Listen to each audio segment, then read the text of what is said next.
നമസ്കാരം. അക്കൗണ്ട് ടെസ്റ്റുമായി ബന്ധപ്പെട്ട പുതിയ ക്ലാസ് ആരംഭിക്കുകയാണ്.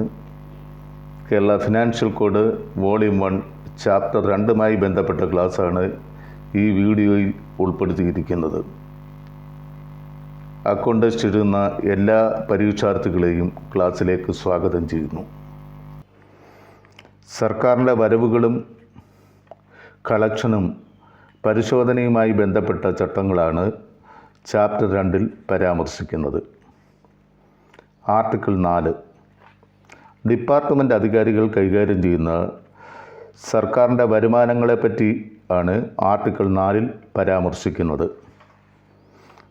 ഇവിടെ പരാമർശിക്കുന്ന സർക്കാരിൻ്റെ വരുമാന ഇനങ്ങൾ ലാൻഡ് റവന്യൂ, സംസ്ഥാന നികുതികളും ഡ്യൂട്ടികളും, വാട്ടർ സപ്ലൈ ചാർജുകൾ, വിവിധ സർവീസിനുള്ള ഫീസുകൾ, ഫൈൻ, പെനാൽറ്റി, ഗവൺമെൻറ് എസ്റ്റേറ്റുകളിൽ നിന്നുള്ള വരുമാനങ്ങൾ, ഇവയാണ് ഡിപ്പാർട്ട്മെൻറ്റ് അധികാരികൾ കൈകാര്യം ചെയ്യുന്ന സർക്കാരിൻ്റെ വരുമാനങ്ങളിൽ ഉൾപ്പെട്ട ഇനങ്ങൾ. ആർട്ടിക്കിൾ 5 ഗവൺമെൻറ്റിന് ലഭിക്കാനുള്ള വരുമാനം കളക്ട് ചെയ്യുന്ന ഉദ്യോഗസ്ഥർ പാലിക്കേണ്ട ഡ്യൂട്ടിയും റെസ്പോൺസിബിലിറ്റിയുമാണ് ഈ ആർട്ടിക്കിളിൽ വ്യക്തമാക്കുന്നത്. അവ ഏതൊക്കെയാണെന്ന് നമുക്ക് പരിശോധിക്കാം. 1. തുക നിർണ്ണയിക്കലും ഡിമാൻഡ് നടത്തലും. ഗവൺമെൻറ്റിന് ലഭിക്കാനുള്ള വരുമാനം കൃത്യമായി നിർണ്ണയിച്ച് പിരിച്ചെടുക്കാൻ സമയമാകുമ്പോൾ ഡിമാൻഡ് നടത്തുകയും ചെയ്യേണ്ടതാണ്. 2. കളക്ട് ചെയ്യാൻ ഫലപ്രദമായ നടപടി സ്വീകരിക്കൽ. ഗവൺമെൻറ്റിന് ലഭിക്കാനുള്ള വരുമാനം ഈടാക്കുന്നതിന് ഫലപ്രദമായ നടപടി സ്വീകരിക്കേണ്ടതാണ്. 3. രേഖകൾ സൂക്ഷിക്കൽ.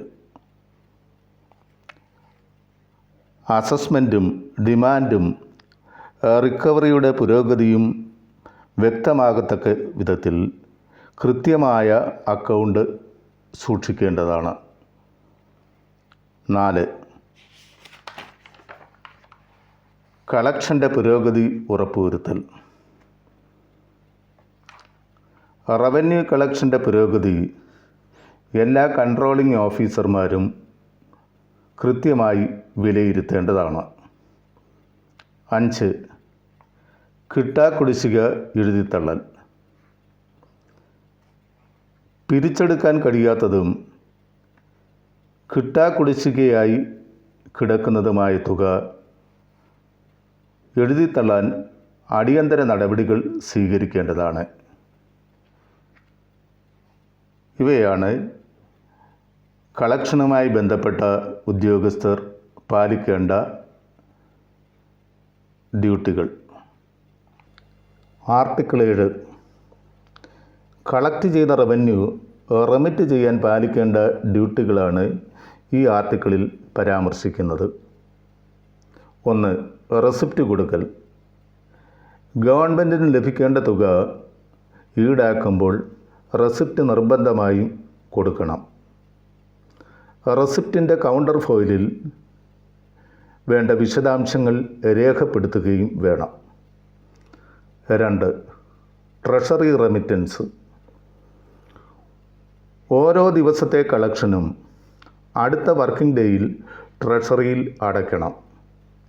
ദൂരക്കൂടുതലോ മറ്റ് സാങ്കേതിക ബുദ്ധിമുട്ടുകളോ ഉണ്ടെങ്കിൽ ആഴ്ചയിൽ ഒരു പ്രാവശ്യം അവസാനത്തെ വർക്കിംഗ് ഡേയിൽ ട്രഷറിയിൽ പണമടയ്ക്കണം. കൂടുതൽ തുക കളക്ട് ചെയ്യുന്ന ഓഫീസർമാർ ആഴ്ചയിൽ ഒന്നിൽ കൂടുതൽ പ്രാവശ്യം പണമടയ്ക്കാവുന്നതാണ്. ഓരോ അടവിലും 500 രൂപയിൽ കുറയരുത്.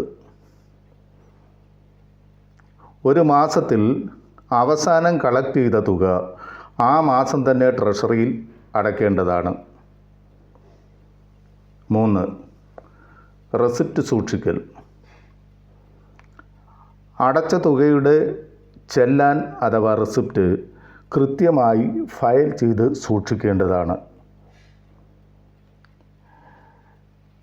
കളക്ഷനും റെമിറ്റൻസുമായി ബന്ധപ്പെട്ട ഉദ്യോഗസ്ഥർ പാലിക്കേണ്ട ഡ്യൂട്ടികളാണ് ഇവയെല്ലാം. ഈ ക്ലാസ് ഇവിടെ അവസാനിക്കുകയാണ്. വീണ്ടും അടുത്ത ക്ലാസ്സിൽ കാണാം. നന്ദി, നമസ്കാരം.